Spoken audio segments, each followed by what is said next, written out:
a Trump economic agenda of lower taxes and fewer regulations. Good for American companies, right? Well, let's discuss that. Joining us now, Panera CEO Ron Shaich. Ron, good to see you. I know you're here to talk about the 100% clean ingredients. This is a promise you made a few years ago. A lot of your competitors are doing similar things. McDonald's, Subway have all put out announcements. So where are you right now in that race versus the others? Well, Sarah, it's not a race. For us, it's been a 20-year journey. Which began with the removal of trans fats, which began with the removal of antibiotics. It began with posting caloric information. But simply put, we're done. We're the only restaurant company in America that's announced and now delivered on a comprehensive, all-inclusive removal of all artificial flavors, preservatives, sweeteners, and colors from artificial sources across our U.S. menu. The only one. Nobody's done it. Lots of people are talking about it. Lots of people are taking certain ingredients, but they're not doing the whole thing. We have. You can walk into a Panera and, like a good housekeeping seal of approval, no, our menu is 100% clean today. So how does that impact your business for investors? You up your marketing on that message, and does it really resonate? Do consumers know what they're eating? Do they look at the ingredients to make sure they're clean? Well, I'll say it to you this way. We've been at this for 2 decades, and it's never been about marketing. It's about our fundamental pledge, our fundamental relationship with our guests. That's what we do. We want to serve food, quite frankly, that we ourselves want to eat. My daughter and my son, a 13-year-old and a 17-year-old, they're in Panera 5 to 10 times a week. I'm in there 15 to 20 times a week.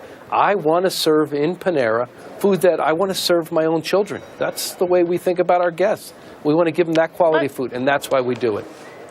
Let's talk taxes, Ron. Big issue for you. Sure. You pay, I think, an effective rate of 36%. So what are your expectations for corporate tax reform, which would theoretically slash that? And what would you do with the tax savings? Well, to be clear, I don't think anybody knows what's going to happen. And, I've run a public company now for 26 years. I've done 100 quarterly earnings reports, and I learned a lesson. We'll let the folks in Washington set the policy, and then folks like us will react and deal within the context of those policies. You tell me what's going to happen with taxes, I'll tell you what we're going to do. But certainly if there are tax reductions, it is going to open up more capital for investment. Yeah, on that front, RBC put out a note saying, especially if you're able to deduct CapEx, we could be looking at a 35 to 40% bump in your earnings. Is that realistic? We don't see that in the stock price. Well, we're spending somewhere between $2 and $225 million a year in CapEx. We're continuing to grow, make major investments. So to the degree that's true, that's a benefit to Panera, and we will take advantage of it.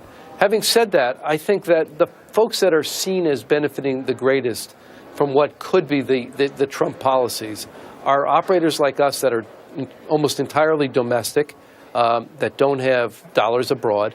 And then secondly, folks that run company operations, which we have about 45% of the system.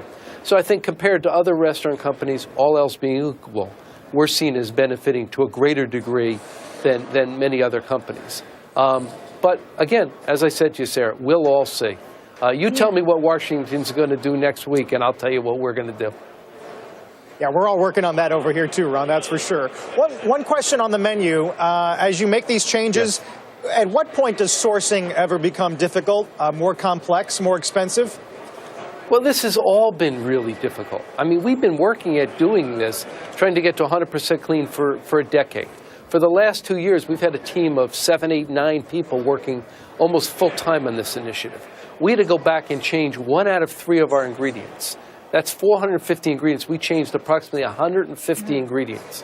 We had to deal with 300 different suppliers. And in the case of Panera, we had to go back multiple layers into the supply chain. This didn't just happen. We didn't end up with chemicals and preservatives that maybe we wouldn't want on our menu. By chance, this happened over many years as manufacturers tried to drive longer shelf life, as we tried to have products that were more consistent for manufacturing, and as distribution tried to reach to larger and larger parts of the country. The point is, it's only in recent years have we come to realize that maybe we don't want a food scientist and maybe we don't want to bring a dictionary with us when we go into a restaurant.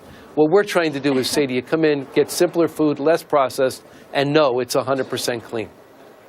Any of it from Mexico? I'm sorry? Any of it from Mexico? We're wondering because the White House has floated a 20% tax, border tax on imports. Yeah, we buy avocados from Mexico. We buy some of our produce from Mexico. But much of it is coming from the United States already. I think that, again, compared to our competitors, we'll be less at the effect generally than others might suggest. I think that we feel that as a restaurant company CEO, as a CEO in American commerce, my job is not to try to figure out how the policy is going to affect me.